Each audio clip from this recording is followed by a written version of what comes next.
Hello student, welcome to our channel Apni Pathshala MP. कि हमारे इस वीडियो का टॉपिक है हेड ग्रेड अभ्यास पुस्तिका कक्षा 5 विषय पर्यावरण पाठ 20 किसके जंगल। तो शुरू करते हैं। सबसे पहले वस्तुनिष्ठ प्रश्नों से सही विकल्प चुनकर लिखिए। बुधिया माई जंगल को कहती है साझा बैंक। झूम खेती में एक फसल को काटने के बाद जमीन को कुछ साल आराम देते हैं, क्यों? जमीन को उपजाऊ बनाने के लिए। मिजोरम में चराव नाच किया जाता है फसल कटने पर। जंगल अधिकार कानून 2007 जंगल पर हक दिलाता है आदिवासियों को। रिक्त स्थान भरिए। जंगल को पढ़ना उतना ही महत्वपूर्ण है जितना किताबों को पढ़ना। कई बार जंगलों में आग लगने से पेड़ जलकर राख हो जाते हैं।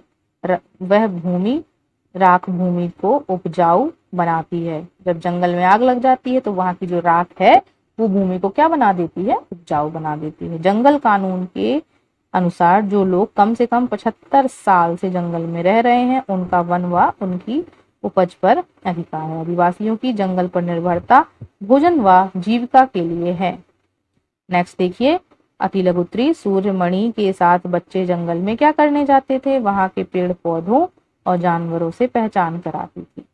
चमकते सितारे कैसे बनते? चमकते सितारे कठिन परिश्रम से बनते हैं। तोरांग का अर्थ क्या है? जंगल का दरवाजा। लघुत्तरी प्रश्न। पेड़ पौधों और जीव जंतुओं की परस्पर निर्भरता कैसे होती है? पेड़ पौधों और जानवरों का एक दूसरे पर आश्रय और सुरक्षा के लिए परस्पर निर्भर होते हैं। छठवां। जंगल के आदिवासियों को साझा बैंक क्यों कहा जाता है? तो क्योंकि आदिवासियों को जंगल से खनिज, भोजन, अन्न, दवाई, औषधियां आदि सभी प्राप्त होते हैं जिससे वे अपना जीवन यापन करते हैं, इसलिए साझा बैंक कहा जाता है। प्रश्न नंबर 7वां देखिए। सूर्यमणि के तोरंग केंद्र में क्या क्या सिखाया जाता था? तो सूर्यमणि अपने तोरंग केंद्र में आदिवासी रहन सहन, नृत्य, संगीत, वेशभूषा सिखाया करती थी। प्रश्न नंबर 8वां। जंगल से प्राप्त सामग्री और उससे बनाई जाने वाली वस्तुओं को सारणी में लिखिए। सामग्री का नाम और बनाई जाने वाली वस्तु। तो नाम क्या है? बांस, इमारती की लकड़ी, जड़ी बूटी और गोंद।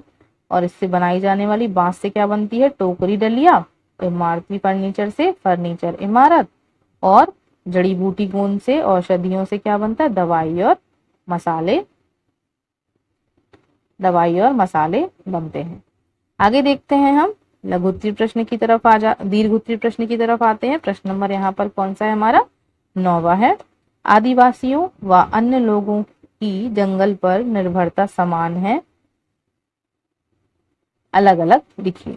आदिवासियों व अन्य की जंगल पर निर्भरता अलग अलग है। आदिवासी हर वस्तु के लिए जंगल पर निर्भर है, जैसे आवास, भोजन आदि, जबकि अन्य लोग अप्रत्यक्ष रूप से जंगल पर निर्भर हैं। प्रश्न नंबर 10वां। अगर जंगल नहीं बचेंगे तो हम नहीं बचेंगे, इसका क्या तात्पर्य है? सोच कर लिखिए। अगर जंगल नहीं बचेंगे तो हम भी नहीं बचेंगे, क्योंकि जंगल कटने के कारण मौसम पर काफी बुरा प्रभाव पड़ता है। पेड़ों के कटने से वर्षा कम होगी, समय पर वर्षा नहीं होगी, तापमान बढ़ेगा, ग्लोबल हानि होगी, ऑक्सीजन की कमी हो जाएगी, प्रदूषण बढ़ जाएगा। तो सीधा सीधा तात्पर्य क्या है यहाँ पर? जंगल नहीं तो ऑक्सीजन नहीं, ऑक्सीजन नहीं तो हम नहीं, हम नहीं तो कुछ नहीं। मतलब अगर पेड़ नहीं तो कुछ भी नहीं। अगर पेड़ होंगे तो हम ऑक्सीजन लेते जाएंगे, समय पर बारिश होगी, हमें पानी मिलेगा और पृथ्वी यूं ही उसका प्रक्रम चलता रहेगा। लेकिन अगर जंगल काटते जाएंगे हम तो पेड़ भी नहीं बचेंगे, जिससे पृथ्वी का विनाश हो जाएगा। इस तरह से हमने इस पाठ में सीखा जंगल हम कैसे अपना जीवन यापन कर रहे हैं, कि इंसान जंगल पर निर्भर है और जंगल इंसानों पर निर्भर है। अगर हम उसकी देखभाल करेंगे तो वो हमारी भी देखभाल करेंगे। इसी के साथ ये पाठ हमारा यहीं समाप्त होता है। सो आई होप आपको ये वीडियो समझ आ गया होगा। इस प्रकार की वीडियो को देखने के लिए हमारे वीडियो को लाइक करें एंड शेयर करें, चैनल को सब्सक्राइब करें। Thank you everyone.